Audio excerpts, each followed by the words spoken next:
Like your whole body just wakes up because your body's like, wow. Wow, wow, wow, wow. Hi, it's Vivian, the Somm Next Door. Today, we're gonna be doing part 2 of our dessert series, and we're gonna be focusing on fortified wines. So if you wanna learn more about sherries, ports, and Madeiras, keep on watching. As you can kind of guess from the name, fortified means that there has been alcohol added to the wine. So normally wines are 8 to 15% ABV, and a fortified wine is anywhere between 15 and 22%. Today, I am drinking a sherry. So this is a Pedro Ximenez, or you can just call it PX.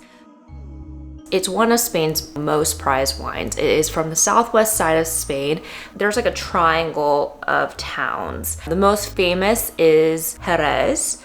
So they slowly oxidize their wines through a Solera system. And Solera system originates from sherries. You have all these barrels stacked up in rows on top of each other. The newest sherry wine goes to the top. So wine from the top gets put into the next Criadera row where it is aged, and then a portion of that wine is put into the next row, and so on and so forth. The oldest row is the last row on the near bottom, and that is where the wine is extracted and bottled. Sherry is made in multiple different styles. The 2 sherries that we're gonna be talking about today that are sweet, just for the sake of this video, are cream sherries and Pedro Ximenez. Cream sherries, they're oloroso sherries that were later sweetened. So those are very inexpensive. The one that I've had that's pretty good is like the Lastal East India cream sherry. However,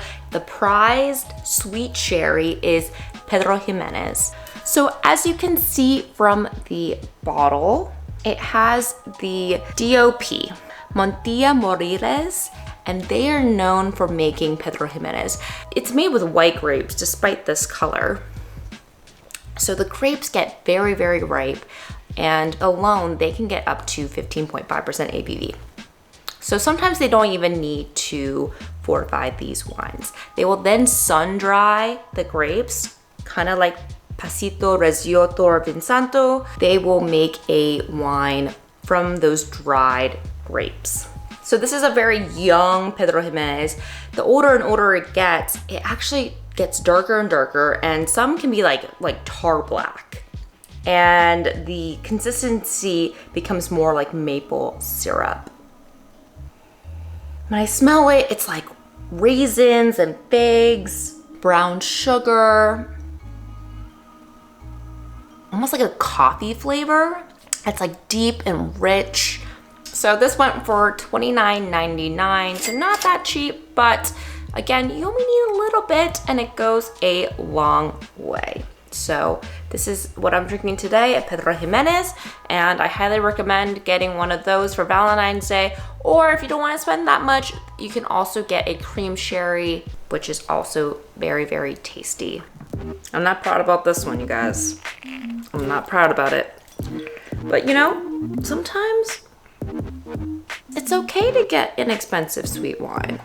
A fine tawny port, they say. While France and Britain were at war with each other, the French stopped providing wine to the British, so then the British went to Portugal. In order to keep the wines fresh, the Portuguese added grape spirit to the wine, which halted the fermentation process. So then you're left with like a sweeter, more alcoholic wine. And the British loved it. That is why a lot of port firms have British sounding names. There's like 2 camps of port. There's one camp that is more creme brulee-esque, you know, brown sugar, and that means that it has been in the barrel longer and has seen more oxygen. The second camp is a little bit more chocolate cake-like, so it has more cocoa, it has more red fruit flavors. So those are like the 2 camps. You have creme brulee and chocolate cake. Now the creme brulee side, the high level would be a tawny port. And the better tawny ports are aged tawny ports, not this little sad one that I got for $10 tawny port. This is the cheap tawny port. Honestly, also mine might be past its prime, but I'll still drink it. Anyway, tawny port is more the creme brulee side, and then vintage ports are more of the chocolate cake, really powerful side of things. And vintage ports are ports that are only made during excellent vintages. Those are the ones that are really expensive and, you know, are very sought out for. There are not too many of those. So we'll just put those in a different category. So what are we left with, like, of the ones that are kind of in the middle? We have late bottle vintage, which is kind of like, I said those two camps, but this is kind of in the middle. Late bottle vintages are mid-tier ports. So not super, super expensive, like very old aged tawny ports and vintage ports, but LBVs are from a single vintage. They have only been in barrel for 4 to 6 years. And those are the ones that you will see at restaurants. Now you can get even cheaper ports like ruby ports or like my tawny port. If you want something a little bit of a step up, then there's some reserve ports. Those are available as well. I got my Godiva chocolate and I'm gonna have it with my port. If this was the aged tawny, I probably wouldn't have done it with chocolate, but since it's like not that expensive a tawny, that's fine. It's sweet, it's alcoholic, it can stand up to chocolate and vice versa. Last but not least, all of these are kind of complicated, I'm gonna be honest. But you know, you just gotta know what you like. Isn't that all wines? So the last one is Madeira. Madeira is also a Portuguese wine, but it's not from the mainland. It is an island off the coast of Africa. Madeira is an interesting wine because it is fortified, it is oxidized, and it is Madeirized. And what does Madeirized mean? Madeirized means it has been heated. High-end Madeiras are put into attics where they are slowly and gently heated.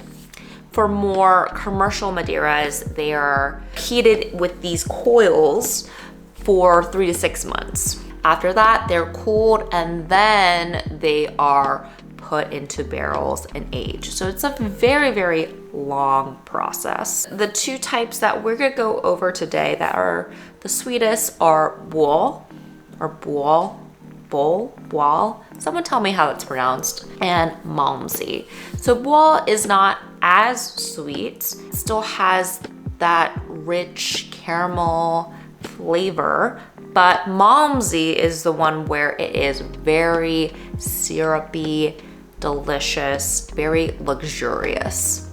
So when you're looking for Madeiras, you will see the different styles there, and that kind of talks to how long it has been aged. So the longer and longer it has aged and oxidized, more liquid has been evaporated, which concentrates the flavors. So these are some different types of fortified wines. I know this was a lot, right? But thanks for tuning in with me, guys. Thanks for sticking out there. I hope you guys have a wonderful Valentine's Day. Please hit that thumbs up button and subscribe to my channel. And let me know what kind of fortified wines that you guys are drinking and which one is your favorite type. And cheers, you guys. I'll catch you guys later.